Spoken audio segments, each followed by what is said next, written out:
तैयार रहिए, start. Supreme court कई बार स्पष्ट कर चुका कि छल के अपराध की धारा 420 आईपीसी तथा अमानत में खयानत की धारा 406 आईपीसी अब धारा 316(2) व 318(4) बीएनएस का अपराध एक साथ अस्तित्व में नहीं आ सकता, विराम।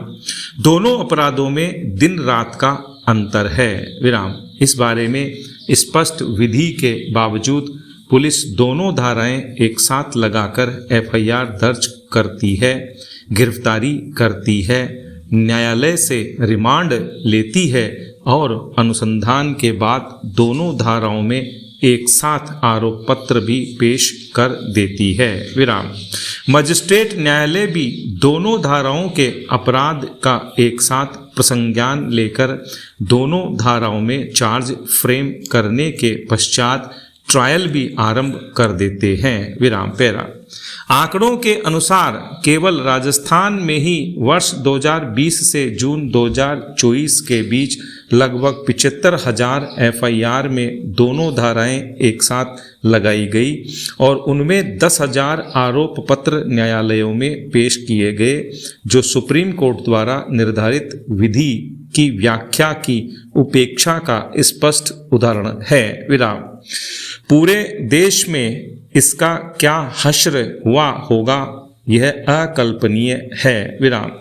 यदि स्वेच्छा से आरोपी का भरोसा कर उसको संपत्ति सौंपी गई हो और मालिकाना हक देने वाले का ही रहा हो, तब वापस मांगने पर बेईमानी पूर्वक संपत्ति हड़प जाने की स्थिति में धारा 406 आईपीसी का अपराध बनता है।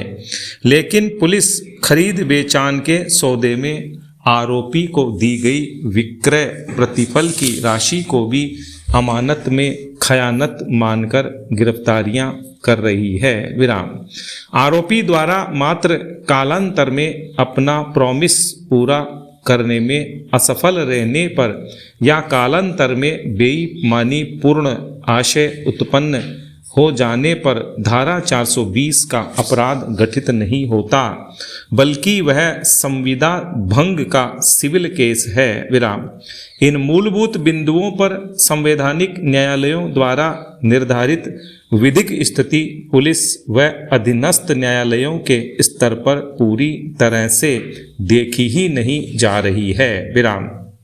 संविदा भंग जैसे मामलों में आरोपी को जेल भेजा जा रहा है, विराम। पैरा सुप्रीम कोर्ट ने दिल्ली रेस क्लब निर्णय में गंभीर क्षोभ प्रकट करते हुए कहा कि इतने वर्षों बाद भी पुलिस व न्यायालय दोनों धाराओं में अपराधों के मध्य अंतर को नहीं समझ सके हैं तथा शिकर केमिकल केस में तो स्पष्ट चेतावनी दी है कि यदि न्यायालय में ही विधि का शासन सुरक्षित नहीं रहेगा तो सारे देश में न्याय व्यवस्था का अंत हो जाएगा, विराम। पैरा सुप्रीम कोर्ट और हाई कोर्ट द्वारा निर्धारित सिद्धांत पुलिस व अधीनस्थ न्यायालयों पर बाध्यकारी रूप से लागू है, मगर उनकी अनुपालना नहीं होने पर जिम्मेवारी तय कर न्यायिक अवमानना की कार्यवाही नहीं की जाती, विराम।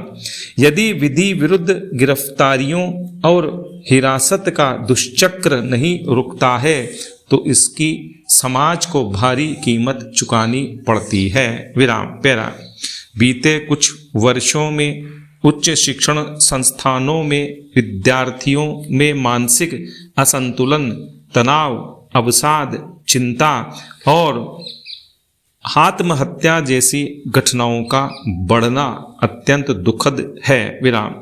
ऐसे में यदि मानसिक स्वास्थ्य से जुड़े शैक्षणिक कार्यक्रम सभी सार्वजनिक वित्त पोषित विश्वविद्यालयों में प्रारंभ किए जाएं तो यह न केवल इस क्षेत्र में विशेषज्ञों की कमी की पूर्ति करेगा अपितु समाज में जागरूकता और संवेदनशीलता भी बढ़ाने में सहायक सिद्ध होगा, विराम।